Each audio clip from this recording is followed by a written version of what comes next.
കോഴി വീട്ടിലുണ്ടാവുക, പശു വീട്ടിലുണ്ടാവുക. ഇനിയിപ്പോ നിങ്ങൾ ഓരോരുത്തർ ചോദിക്കുന്നു, സംശയം ചോദിക്കണ ഒരു മട്ടമല്ലേ? അങ്ങനെയാണെങ്കിൽ ഒരു ആന ഉണ്ടായാലോ? അതിവിടെ ഉണ്ടോ ആന? അല്ലെങ്കിൽ ഒരു പട്ടി ഉണ്ടായാലോ? ഒരു കുറച്ചു കാലം മുമ്പൊക്കെ നമുക്കിടയിൽപ്പെട്ട ഒരുപാട് ആളുകളുടെ വീട്ടിൽ പട്ടി ഉണ്ടായിരുന്നു. അൽഹംദുലില്ലാഹ് ഇന്ന് ആ ഒരു സമ്പ്രദായം ഇല്ലാതെയായിട്ടിരിക്കണം. രണ്ട് സാധനങ്ങൾ വീട്ടിലുണ്ടായാൽ ആ വീട്ടിൽ അള്ളാഹുവിന്റെ റഹ്മത്തിന്റെ മലക്കുകൾ വരില്ലെന്ന് മുഹമ്മദ് മുസ്തഫ. അതിലൊന്ന് പട്ടിയാണ്. പട്ടി പ്രത്യേകിച്ച് ചില സന്ദർഭങ്ങളിൽ ഇസ്ലാം അതിനെ അനുവദിച്ചിട്ടുണ്ട്. അത് നമുക്ക് ആർക്കും, ഈ പള്ളിപ്പുഴയിലെ ആർക്കും അത് ആവശ്യമുണ്ടെന്ന് എനിക്ക് തോന്നുന്നില്ല. ഒന്ന്, കാവലിന് വേണ്ടി പട്ടിയെ വളർത്തിയ, നമുക്കിപ്പോ ആർക്കെങ്കിലും ആവശ്യമുണ്ടോ കാവലിന് വേണ്ടിയിട്ട് പട്ടി? തന്നെയല്ല, ഇന്നത്തെ കാലഘട്ടത്തിൽ ഈ CCTV മറ്റോ ഒക്കെ വന്നതോടുകൂടെ പട്ടിയുടെ പ്രസക്തി തന്നെ പോയിരിക്കുക. പിന്നെ പട്ടിയെ വളർത്തുന്ന മുസ്ലിങ്ങളല്ലാത്ത ആളുകൾ അതിനെ വളർത്തുന്നതിന് നമ്മൾ അവരെ ആക്ഷേപിക്കുന്നില്ല. തന്നെയുമല്ല, അതിനെ അവൾ വളർത്തുന്നത് വലിയ കൗതുകമായിട്ടും അവരുടെ കൂടെ അവരുടെ ഒരു സഹജീവിയെ പോലെയൊക്കെയാണ് കുറെ ആളുകൾ വളർത്താറുള്ളത്. നമ്മളെ സംബന്ധിച്ചിടത്തോളം അത് പാടില്ല. മറ്റൊന്ന് വേട്ടപ്പട്ടിയാണ്. അപ്പൊ ഞാൻ കരുതിയിരുന്നു ഈ വേട്ടപ്പട്ടി എന്ന് പറഞ്ഞ സാധനം ഇപ്പൊ ഇല്ലാന്ന്. പക്ഷെ ഈ അടുത്ത് എന്നോട് ഒരു വേട്ടയാടാൻ പോകുന്ന, ഇനിയിപ്പോ അത് ആരാന്ന് ചോദിച്ചിട്ടുണ്ടെങ്കിൽ കേസൊക്കെ ഉണ്ടാവും, അതുകൊണ്ട് ഞാൻ പറയല്ല, അതുമായി ബന്ധപ്പെട്ട് പ്രവർത്തിക്കുന്ന ഒരാൾ എന്നോട് പറഞ്ഞു അയാളുടെ അടുക്കൽ ഈ വേട്ടയാടാൻ ഉപയോഗിക്കുന്ന പട്ടിയുണ്ട്. ഒന്ന്. രണ്ട്, എനിക്ക് വേണ്ടപ്പെട്ട ഒരാൾക്ക് വലിയ ഫാമുണ്ട്.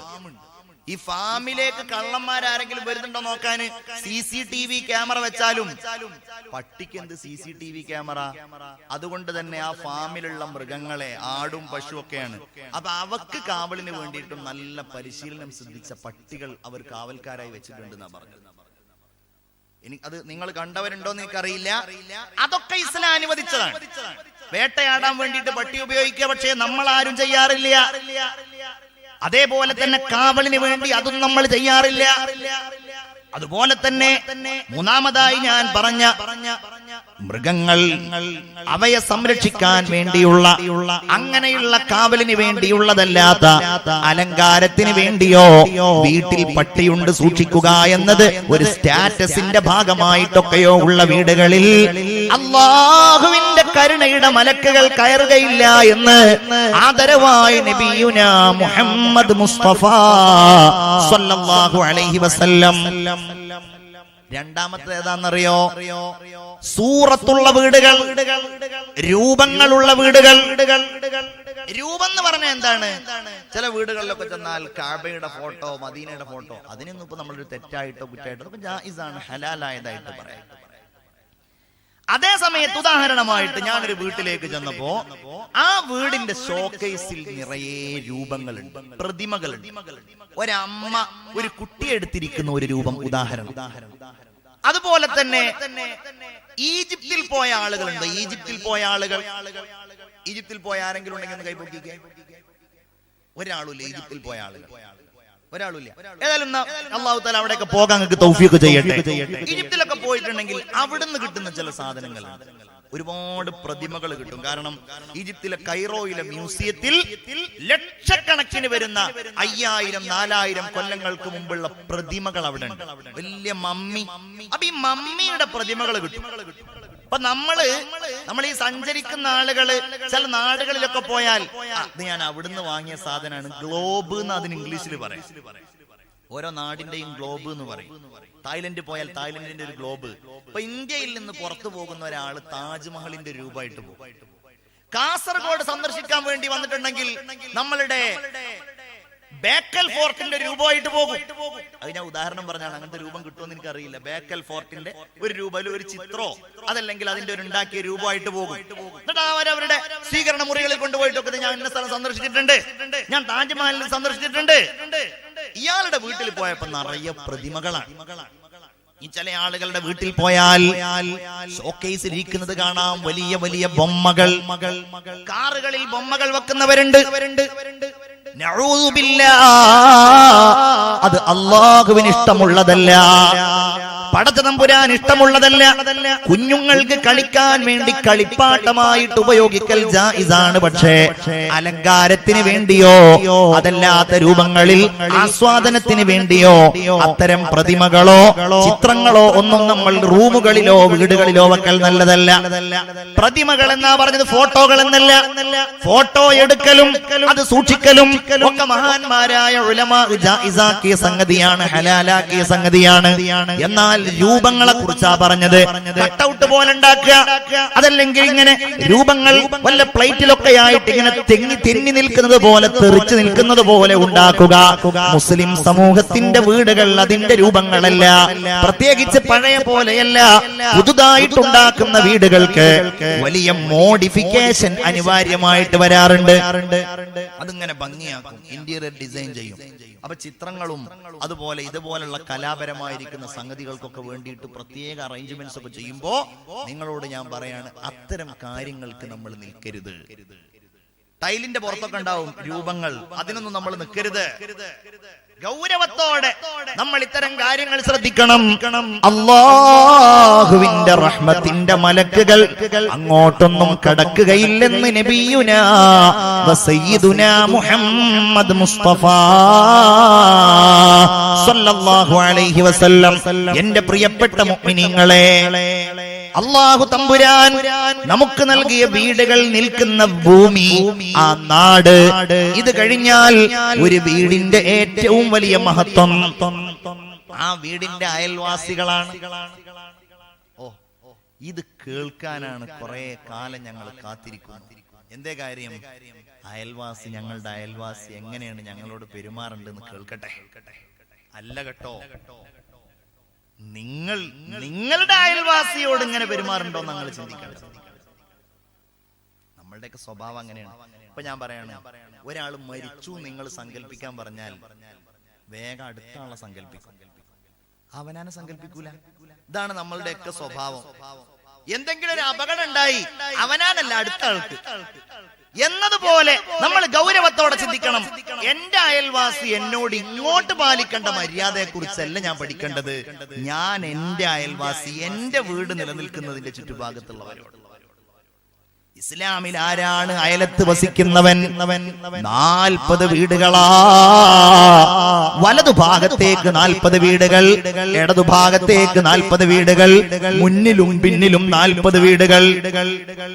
എത്ര വീടുകളായപ്പോ? 160 വീടുകളായില്ലേ? 160 വീടുകൾ അയൽപക്കത്തുള്ള വീടുകൾ. ഇസ്ലാം എന്താണ് അതിന് കൽപ്പിച്ചത് എന്നറിയോ? നിങ്ങളൊന്ന് നോക്കണം. ഇന്ന് സമൂഹത്തിൽ അയൽവാസികൾക്കിടയിൽ ഭിന്നതകൾ വളർന്നു വരികയാണ്. വലിയ വലിയ മതിൽക്കെട്ടുകൾ ഉയരുകയാണ്. അയൽവാസികൾക്കിടയിലാണ് മതിലുകൾ ഇന്ന് ഉയരുന്നത്. എന്നാൽ ആ മതിൽക്കെട്ടുകളോടുകൂടെ പലപ്പോഴും പലരും സ്വന്തമാവുകയാണ്. എന്റെ വീട്ടിലേക്ക് ആരും വരണ്ട, ഞാൻ അവന്റെ വീട്ടിലേക്കും ചെല്ലുന്നില്ല. ശരിയാണ്, ഉപദ്രവം ഉണ്ടാകുന്നില്ല. പക്ഷേ അതല്ലല്ലോ നമ്മുടെ ബാധ്യത. ഹബീബായ റസൂലുള്ളാഹി സ്വല്ലല്ലാഹു അലൈഹി വസല്ലം തങ്ങൾ പറയാണ്, മാസാല ജിബ്രീൽ യുസീനി ബിൽ ജാർ. എന്റെ അയൽവാസിയെ കുറിച്ച് ജിബ്രീൽ അലൈഹിസ്സലാം എന്നോട് ഇങ്ങനെ ഉപദേശിച്ചു കൊണ്ടേയിരുന്നു. അവസാനം ഞാൻ വിചാരിച്ചു, അല്ലാഹുവേ, എന്റെ അനന്തര സ്വത്തിൽ നിന്ന് ഞാൻ എന്റെ അയൽവാസിക്ക് വല്ലതും കൊടുക്കേണ്ടി വരുമോ എന്ന് ഞാൻ വിചാരിച്ചു. നബിയുനാ മുഹമ്മദ് മുസ്തഫ, എല്ലാവരും സ്വലാത്ത് ചൊല്ലൂ, മുഹമ്മദ് മുസ്തഫ. അല്ലാഹുവിന്റെ റസൂൽ എന്താ പറഞ്ഞത്? അയൽവാസിയെ ബഹുമാനിക്കണം. മൻ കാന യുഅ്മിനു ബില്ലാഹി വൽ യൗമിൽ ആഖിർ, അല്ലാഹുവിനെ കൊണ്ടും അന്ത്യദിനം കൊണ്ടും വിശ്വസിക്കുന്നവരാണോ, ഫൽയുക്രിം ജാറഹു, അയൽവാസിയെ ബഹുമാനിക്കട്ടെ.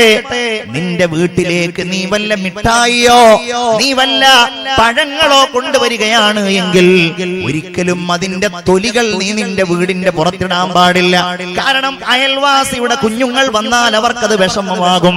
എന്റെ പ്രിയപ്പെട്ടവരെ, ഹബീബായ നബി എന്താ പറഞ്ഞത്? നീ നിന്റെ വീട്ടിൽ വല്ല ഭക്ഷണവും വല്ല കറിയും പാകം ചെയ്താൽ നീ അതിൽ കറിയിലുള്ള വെള്ളം കുറച്ച് വർദ്ധിപ്പിക്കണേ. കുറച്ച് വെള്ളം അതിൽ കൂട്ടണേ, എന്നിട്ട് നീ അയൽവാസിക്ക് കൊടുക്കണേ. ഇന്നത്തെ കാലഘട്ടത്തിൽ അതൊരു ആവശ്യമായിട്ടൊന്നും ഉണ്ടാവില്ല. അതേ സമയത്ത് ഞാൻ പറയാണ്, നമ്മൾ ആ ഹദീസിനോട് നീതി പുലർത്തണം. എങ്ങനെ? വീട്ടിൽ പായസം ഉണ്ടാക്കാന്ന് വിചാരിക്കും, അല്ലെങ്കിൽ വീട്ടിൽ സ്പെഷ്യല്, അതാദ്യം നമ്മളൊന്ന് ടെസ്റ്റ് ചെയ്തിട്ട് കൊണ്ടുപോയി കൊടുത്താൽ മതി, അല്ലെങ്കിൽ അയൽവാസിക്ക് ശിക്ഷയാകും. അത് വേറെ കാര്യം. നമ്മൾ നല്ല ടേസ്റ്റ് ഉണ്ടെന്ന് വിചാരിച്ച് പായസം ടെസ്റ്റ് ചെയ്യാതെ കൊണ്ടുപോയി കൊടുത്താൽ അയ്യോ ഇങ്ങനെ ശിക്ഷിക്കണമെന്ന് ചോദിക്കും അയൽവാസി. പക്ഷെ അതല്ല, നമ്മൾ എന്ത് നല്ലത് ഉണ്ടാക്കുകയാണെങ്കിലും ഒന്ന് അയൽവാസിക്ക്. ഒരു കാര്യമുണ്ട്, നമ്മൾ ഇന്ന് അയൽവാസിയോട് എന്തിനാ തല്ലുകൂടുന്നത്? ഇത് കണ്ടിട്ടല്ലേ നമ്മളുടെ മക്കൾ വളരുന്നത്? അപ്പുറത്തുണ്ട് എന്ന് പറയുന്ന സഹോദരിമാരോട് ഞാൻ ചോദിക്കുകയാണ്, നിങ്ങളുടെ മക്കൾ അസൂയ പഠിക്കുന്നത് എവിടെ നിന്നാണ്? നിങ്ങളുടെ മക്കൾ ദേഷ്യം പഠിക്കുന്നത് എവിടെ നിന്നാണ്? നിങ്ങളുടെ മക്കൾ പക പഠിക്കുന്നത് എവിടെ നിന്നാണ്? നിങ്ങൾ നിങ്ങളുടെ അയൽവാസിയോട് കാണിക്കുന്ന സമീപനങ്ങളിൽ നിന്നല്ലയോ? ആണോ? മോൻ കണ്ടു വളർന്നത് എന്താണ്? വാപ്പ അയൽവാസിയോട് തെറ്റാണ്, ഉമ്മയും അയൽവാസിയും. ഇതൊന്നും അൽഹംദുലില്ലാ ഇത്തരം പ്രവണതകളൊന്നും ഇല്ലാത്തൊരു നാട്ടിൽ വന്നിട്ടാണ് ഞാൻ ഈ സംസാരിക്കുന്നതെന്നാണ് എന്റെ പ്രതീക്ഷ. അള്ളാഹു തൗഫീഖ് ചെയ്യട്ടെ. എന്നാ എനിക്കറിയാവുന്ന എത്രയോ സംഗതികളുണ്ട് നമ്മളുമായി ബന്ധപ്പെട്ട്, എത്രയോ ആളുകളുടെ. ഒരു മരത്തിന്റെ കൊമ്പ് ഇങ്ങനെ വളർന്ന് അയൽവാസിയുടെ വീട്ടിലേക്ക് വന്നതിന്റെ പേരിൽ പോലീസ് കേസ് ഉണ്ടായി. മനസ്സിലാകുന്നുണ്ടോ? ഒരു മരം വളർന്ന് വളർന്ന് വളർന്നത് കുറച്ചും കൂടെ വലുതായി, അവസാനം അതിർത്തി ഭേദിച്ച് ഇങ്ങോട്ട് വന്നു. അതോടെ അവര് തമ്മിൽ ഭയങ്കര അടി. ആലോചിച്ച് നോക്കി നിങ്ങൾ, 1 ഇഞ്ച് ഭൂമിക്ക് വേണ്ടിയിട്ട് കലഹം. ഇയാള് മതിൽ കെട്ടാൻ ഒരുങ്ങിയതാണ്. അപ്പൊ ഇങ്ങനെ വരുമ്പോ അതിന്റെ പിന്നെ ഈ പഴയ കാലത്തുള്ള അതിർത്തികളൊന്നും ചിലപ്പോ അത്ര സൂക്ഷ്മാവൂല. അങ്ങനെ ബഹളം. എന്താ കാര്യം? 1 ഇഞ്ച്, ഒരംശം, ഒരൽപ്പം. നാളെ അങ്ങ് മരിക്കുമ്പോ എല്ലാം കൂടെ ഈ ഇഞ്ചടക്കം കൊണ്ടുപോവല്ലേ? ഇത് കണ്ട് വളരുന്ന നമ്മുടെ മക്കൾക്ക് എങ്ങനെയാ പകല്ലാതിരിക്കുക? വേറെ ചില ഉപമാരുണ്ട്, ഹസദ് പഠിപ്പിക്കും മക്കളെ. കണ്ടില്ലേ അവന്റെ അയൽവാസിയുടെ മോന് കണ്ടില്ലേ എന്തൊരു മാർക്കാ പരീക്ഷയില്, എന്തൊരു പാട്ടാണ്, എന്തൊരു പ്രസംഗാണ്, അവൻ എത്ര സ്മാർട്ടാണ്. നിനക്കൊന്നുമില്ല, നീ പഠിക്കുന്നില്ല, നീ എഴുതുന്നില്ല. നിങ്ങളുടെ മക്കളെ വിഡ്ഢികളാക്കുന്ന വർത്തമാനമാണ്. പരമ്പരയായിട്ട് നിങ്ങൾ ഒന്നും അവർക്ക് കൊടുത്തില്ല എന്നുണ്ടെങ്കിൽ ഈ സ്വഭാവം അവരിൽ നിലനിന്നു. പേടിക്കണ്ട, ഉണ്ടെങ്കിൽ മാറ്റണം. അയൽവാസിയോട് നമ്മൾ ആലോചിച്ച് നോക്കൂ, ഒരു മരത്തിന്റെ കൊമ്പിന്റെ പേരിൽ ഒന്നുകിൽ അത് വെട്ടിക്കളയാം. നമ്മളുടെ വീട്ടിൽ നിന്ന് അങ്ങോട്ടാണെങ്കിൽ അത് വെട്ടിക്കളയാം. ഇനി അയൽവാസിയുടെ വീട്ടിൽ നിന്ന് ഇങ്ങോട്ടാണെങ്കിൽ എന്താ ചെയ്യാ? അത് പറഞ്ഞിട്ട് കേൾക്കുന്നില്ല എന്നുണ്ടെങ്കിൽ അസ്വബ്റു നിസ്ഫുൽ ഈമാൻ, അതാ മാർഗം. അല്ലാതെ പോലീസ് സ്റ്റേഷനിൽ പോവലല്ല, കലഹം ഉണ്ടാക്കലല്ല, തെറ്റി നിൽക്കലല്ല. ചിന്തിക്കണം നമ്മള്. ഇന്ന് എവിടെ നിൽക്കുന്നു നമ്മുടെയൊക്കെ സമൂഹം? മഹാനായ ഒരു പണ്ഡിതൻ, അദ്ദേഹത്തിന്റെ വീടിന്റെ തൊട്ടടുക്കൽ താമസിച്ചിരുന്ന ജൂതനായ മനുഷ്യൻ തന്റെ വീട് വിൽക്കാൻ വേണ്ടി ഒരുങ്ങി, തന്റെ ഭൂമി വിൽക്കാൻ വേണ്ടി ഒരുങ്ങിയപ്പോ സാധാരണ ആ നാട്ടിലുള്ള ഭൂമിയുടെ വിലയേക്കാൾ ഇരട്ടി വില പറയാണ്. ആളുകൾ ചോദിച്ചു, ഇതെന്താ ഇത്ര വലിയ വില? അവ പറഞ്ഞു, ആ ഭൂമിക്ക് എങ്ങനെ വില കൂടാതിരിക്കും? ഇപ്പൊ നമ്മളുടെ നാട്ടിലൊക്കെ എങ്ങനെയാണ് ഭൂമിക്ക് വില കൂടുക? അടുത്ത് റോഡുണ്ട്. ഇപ്പൊ റോഡുണ്ടെങ്കിൽ കുറച്ച് വില കുറയട്ടെ, കാരണം എപ്പോഴാ റോഡ് വീതി കൂടുകയെന്ന് അറിയില്ല. റോഡുണ്ട്, തോടുണ്ട്, പള്ളിയുണ്ട്, അതുപോലെ മദ്രസ ഉണ്ട്, ഇങ്ങനെയൊക്കെ പറഞ്ഞിട്ടാണല്ലോ. ഈ മനുഷ്യൻ പറയാണ്, ആ ഭൂമിക്ക് വില കൂടാനുള്ള കാരണം എന്താണെന്നറിയോ? അതിന്റെ തൊട്ടടുക്കൽ താമസിക്കുന്നത് ഈ മഹാനായ മനുഷ്യനാണ്.